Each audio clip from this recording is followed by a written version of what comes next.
What if I told you there's a trillion-dollar report sitting on lawmakers' desks right now that could mean real money in your pocket? Not someday, not maybe, but money that's already been calculated, researched, and could help millions of Americans who are barely scraping by.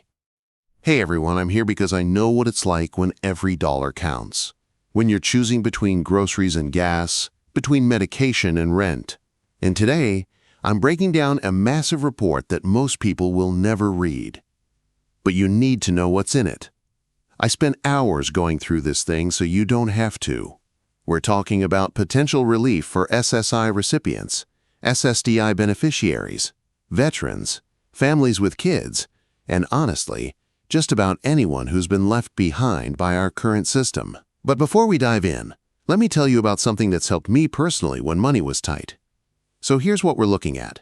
A comprehensive analysis just came out showing that there's approximately $1 trillion in economic relief that could be distributed to American families through targeted stimulus measures. This isn't pie-in-the-sky thinking. This is based on actual economic modeling and budget analysis. The report specifically mentions SSI recipients, SSDI beneficiaries, and VA disability recipients as priority groups. Why? Because these are the Americans who've been hit hardest by inflation but have seen the least help. Think about it. If you're on SSI, your maximum payment is $914 a month. Try living on that when rent alone costs twice that in most places. If you're a veteran with a disability rating, you might get a decent monthly payment, but you're dealing with medical costs that insurance doesn't fully cover. Let me break down who we're talking about here, because this is real people with real struggles. SSI recipients, about 8 million Americans currently receive supplemental security income. These are people with disabilities, elderly folks with little to no work history, and individuals who can't work due to medical conditions. Most live well below the poverty line. SSDI beneficiaries, over 9 million people get Social Security disability insurance. These are workers who paid into the system but became disabled.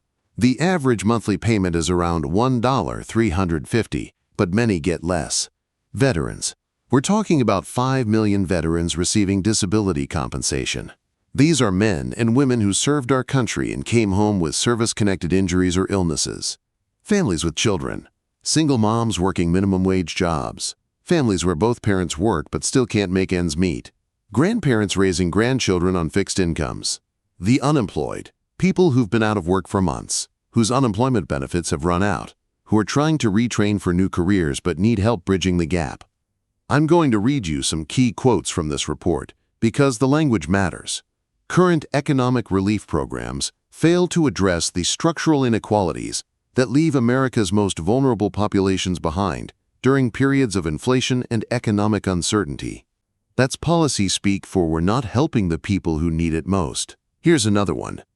Targeted direct payments to SSI, SSDI, and VA beneficiaries would provide immediate economic stimulus while addressing long-standing adequacy concerns in these programs.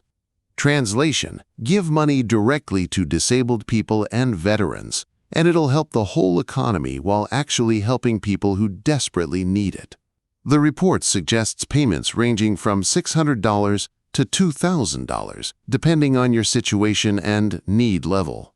For someone on SSI, an extra $1,200 could mean the difference between having a safe place to live and being homeless. Here's where I want to share some hope with you, because there actually is good news in all this. First, this report isn't from some random advocacy group. It's backed by economists, policy researchers, and people who understand how government budgets actually work. When they say this is feasible, they mean it. Second, we're seeing bipartisan interest in helping these specific groups. Even politicians who usually disagree are recognizing that veterans, disabled Americans, and elderly folks on fixed incomes need help. Third, the infrastructure is already there. The Social Security Administration knows who gets SSI and SSDI. The VA knows who receives disability compensation. Unlike previous stimulus programs that took months to organize, this could potentially be implemented much faster. But let's be real about the obstacles, because I'm not going to sugarcoat this for you. The biggest challenge is political will. Even when everyone agrees something needs to happen, actually getting Congress to act is like herding cats. We've seen this before. Lots of reports, lots of good intentions, but actual action takes time. There's also the question of funding.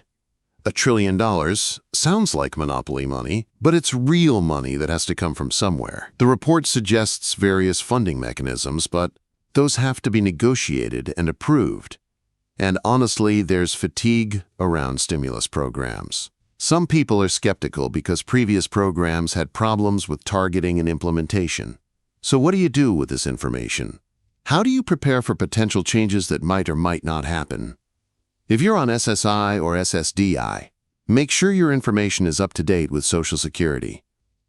Any stimulus payments would likely go to the same account where you receive your monthly benefits. If you've moved, changed banks, or had any major life changes, get that updated. If you're a veteran, same thing with the VA. Make sure your contact information and banking details are current in their system. If you're not currently receiving benefits but think you might qualify, don't wait. The application process for SSI and SSDI can take months or even years. If you're disabled and struggling financially, start the process now. For everyone, stay informed, but don't put your life on hold waiting for potential relief. Keep looking for work if you can work. Keep applying for local assistance programs. Keep taking care of yourself and your family. Let me share something personal for a minute. I've been in that place where you're waiting for any kind of help, where you're checking your bank account multiple times a day hoping anything will appear. The truth is, government help, when it comes, can be life-changing. But it's not a magic solution to long-term problems. If this stimulus happens, use it wisely. Pay down debt if you can. Build a small emergency fund. Invest in yourself through education or job training. But also, don't feel guilty about using it for immediate needs. If you need food, medication, or a safe place to live, that's what this money is for. Taking care of your basic needs isn't selfish, it's necessary. This report represents something bigger than just potential stimulus payments. It's an acknowledgement that our current system isn't working for millions of Americans. When someone who worked their whole life becomes disabled and suddenly lives in poverty, that's not just their problem. That's a societal failure. When a veteran comes home with PTSD or physical injuries and can't afford proper health care, we've failed them. These potential payments aren't charity. They're recognition that every American deserves dignity and basic economic security. So where do we go from here? The report is making its way through various government departments and congressional offices. Advocacy groups are using it to push for action. Economic advisors are reviewing the proposals. Realistically, if anything happens, we're probably looking at months rather than weeks. Government moves slowly, especially on big spending programs. But here's what gives me hope. The conversation is happening. People in positions of power are talking about these issues, and public awareness is growing. If you want to see this become reality, here's what you can do. Contact your representatives. I know. It feels useless sometimes, but staffers keep track of what constituents are calling about. When hundreds of people from a district call about the same issue, politicians notice. Share accurate information. When you see your friends and family sharing misinformation about benefits or stimulus programs, gently correct it. Share facts, not rumors. Support advocacy organizations. Groups like the National Committee to Preserve Social Security and Medicare, Disabled American Veterans, and others are fighting for these changes every day. Stay engaged. Don't just get excited about potential relief and then forget about it. These issues affect millions of Americans year-round, not just when there's news coverage. Look, I can't promise you that this trillion-dollar relief package will happen. I can't guarantee that SSI recipients will get $1, 200 checks, or that veterans will see additional support payments. What I can tell you is that the research is solid, the need is real, and there are people working to make this happen. In the meantime, take care of yourself. Use the resources that are available right now. Check out my other videos about local assistance programs, food banks, utility help, and other ways to stretch your budget. And remember, your worth isn't determined by your bank account balance.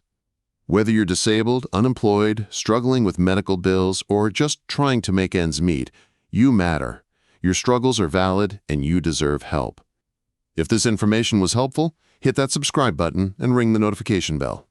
I post new videos every week about benefits, assistance programs, and ways to navigate financial hardship. Check out my playlist on Social Security benefits. I break down SSI, SSDI, and retirement benefits in plain English. And if you're a veteran, I have a whole series on VA benefits that many people don't even know exist. Drop a comment and let me know what other topics you'd like me to cover. I read every single comment, and your suggestions help me decide what to research next. Thanks for watching, and remember, we're all in this together. Take care of yourselves, and I'll see you in the next video.